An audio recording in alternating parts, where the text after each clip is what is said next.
What in Africa we call generational curses, it's actually generation trauma, and it's being passed from generation to generation, and everyone has been made to think that it's a curse. And that is why a lot of people will go to church and get prayed over. They will get their pastor to prophesy over their future and pray for them, and even make them get a sacrifice, remove a sacrifice in terms of money, or they will go back to their ancestral homes and try to make a sacrifice and try to appease the spirits and maybe tell them to forgive them or to pass their curse over. And that is why it will never end. If you're here and you feel like in your family there's a generational curse, let me ask you this question. Do you actually think that someone can stand somewhere and say from here onwards your life will be like this, and just like that it becomes like that?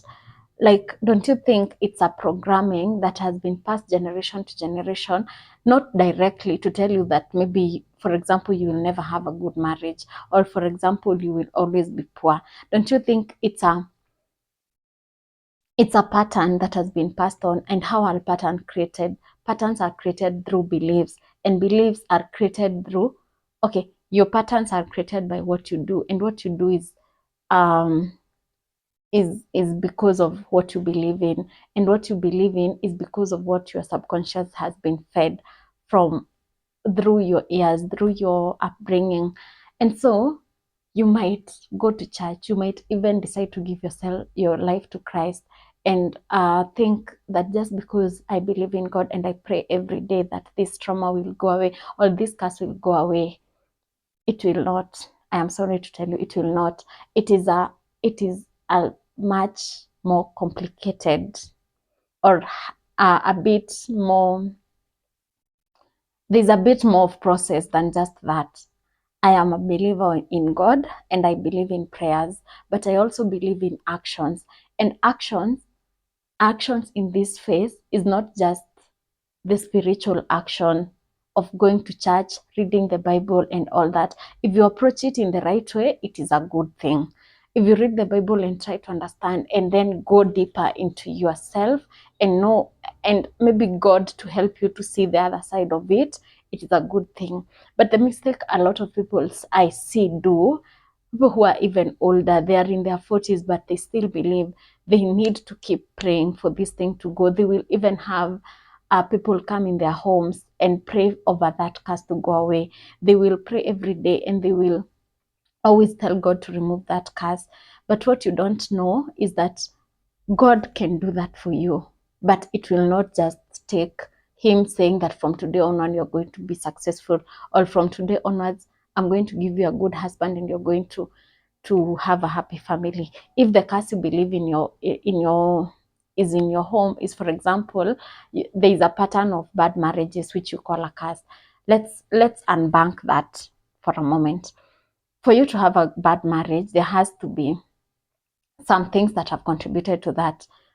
They might not exactly be because of you.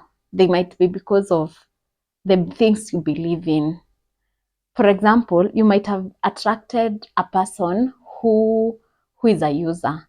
And the reason you attracted someone who was a user and you believe they are in love, you're in love, is because your idea of a good partner or yourself as a good wife is that I have to struggle, or I have to be to work hard for me to get something good. I have to work or struggle for me to get something. In your family, maybe you are always made to believe you have to earn love. So in that case, you will always be this someone who you want to solve problems for that person in order for you to earn love. You start, for example, giving them money, or even going to their houses, cleaning, overcompensating, overcalling them, doing all those things which will unknowingly attract the wrong person in your life. And then that person is going to be toxic to you, and that person is going to beat the hell out of you.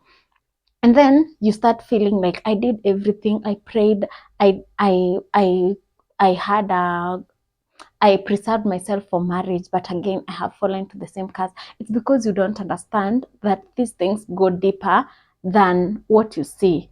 If it was a curse, it will be very easy. You see how people are cursed with a disease and then they're prayed over and that disease goes away. But patterns are different. You have to take time. You have to introspect. You have to, if you can, see a therapist. If you didn't maybe realize this earlier and you feel like you really need to break free from such things, you need to see a therapist. Invest or save up until you can get someone who will be able to make you understand that part and help you through it. And then when you start to fully understand who you are from the inside and start healing yourself from the inside, then it will be very easy for you to even be a better Christian, because you will go to God not just as a helpless person or someone who needs a burden, unburden from them. You're going to be working one on one with God. You're going to be doing the inner work, and then you're going to be praying for God to make it easy for you. And now you're going to be approaching it from the right way. But it all starts from knowing that this is not a curse.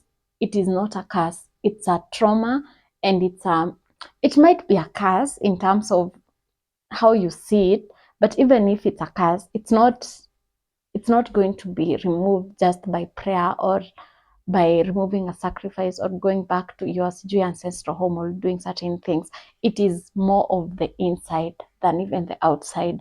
There are people who do not even go to church, they do not believe in God, but they understand this other realm of spirituality from inside, living and attaining your highest version of yourself. There's a time I did a video of who do you think God is, or how do you see God in your mind. For me, God in my mind is the highest version of myself, because he's not even outside of me, he's inside of me.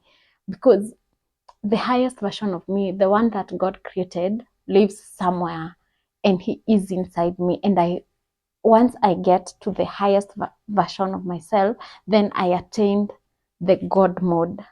You might not be 100% perfect, but there's a God inside you who is much bigger than anything. You're much more powerful than anything. But for you to get to that point, you have to shed a lot of things which were put in your mind when you were a baby, when you were subconscious, all the things that were even said to you before you were born, things that were in your home for generations, even before you were born.